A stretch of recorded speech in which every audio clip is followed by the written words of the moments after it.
Hi friends, welcome back to our channel. అందరూ ఎలా ఉన్నారు ఫ్రెండ్స్? బాగున్నారా అండి? ఈ వీడియో వచ్చేసి మా అమ్మగారు కుకింగ్ వీడియో అండి. చిన్న క్యాటరింగ్ వాళ్ళకి మా మమ్మీ చేస్తున్న వంటలు అండి ఇవన్నీ కూడా. Chicken biryani, chicken dum biryani, mutton dum biryani వేశారండి.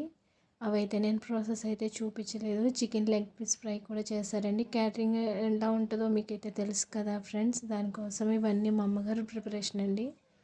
వాళ్ళ ఇంటికాడ చేయించుకొని క్యాటరింగ్కి తీసుకెళ్ళి సేల్ చేసుకున్నారండి. ఇప్పుడేమో అరటికాయ బజ్జీ వేస్తున్నారండి. దానికోసం అయితే అరటికాయలు తీసుకొని దాన్ని ఇగోండి తొక్క లైట్గా తీసుకొని ఒక రౌండ్గా కట్ చేసుకున్నారు.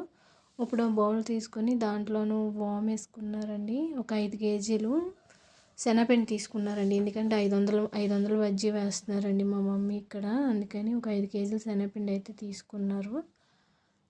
దీంట్లోకి పచ్చిమిర్చి పేస్ట్ వేస్తున్నారండి. టేస్ట్ బాగుంటుందంట ఫ్రెండ్స్ ఇలా వేసుకోవడం వల్ల.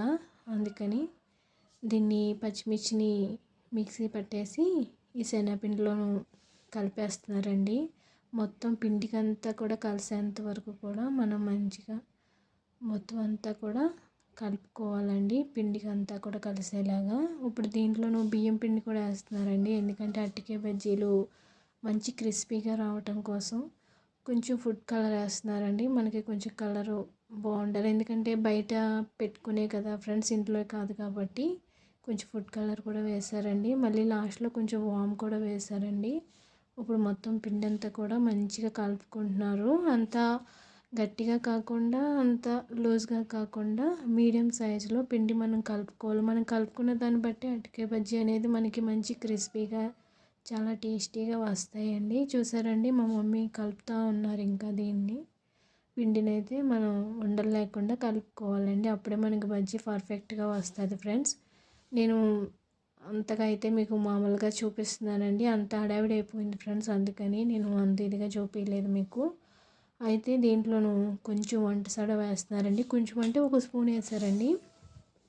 ఇప్పుడు దీన్ని మళ్ళీ ఒకసారి కలుపుకొని ఆ తర్వాత ఆల్రెడీ ఆయిల్ వేడైంది కదండి. ఆయిల్లోనూ ఈ అరటికాయ బజ్జీలని పిండిలో ముంచి అయితే వేశారండి. చూసారండి, ఒక 2 ఆయిల్ దాకా అయితే వేసారు. చూసారా ఫ్రెండ్స్, మంచి గోల్డ్ కలర్లో వచ్చేదాకా ఫ్రై చేసి మళ్ళీ ఇంకో ఆయిల్ వేసారండి. చూసారండి, చాలా బాగా వచ్చినాయి. నేను తిన్నాను ఫ్రెండ్స్, చాలా బాగున్నాయండి క్రిస్పీగా. ఇక్కడేమో చేపలు ఫ్రై చేస్తున్నారండి. ఇవి నేను ప్రాసెస్ అయితే చూపించలేదు, చెప్పాను కదా ఫ్రెండ్స్ అంత హడావిడి అయిపోయిందని.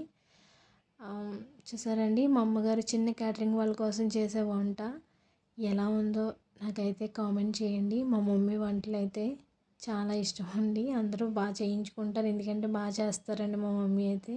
ఈ వీడియో ఎలా ఉందో లైక్ చేయండి, కామెంట్ చేయండి, షేర్ చేయండి, సబ్స్క్రైబ్ చేయండి. Bye friends.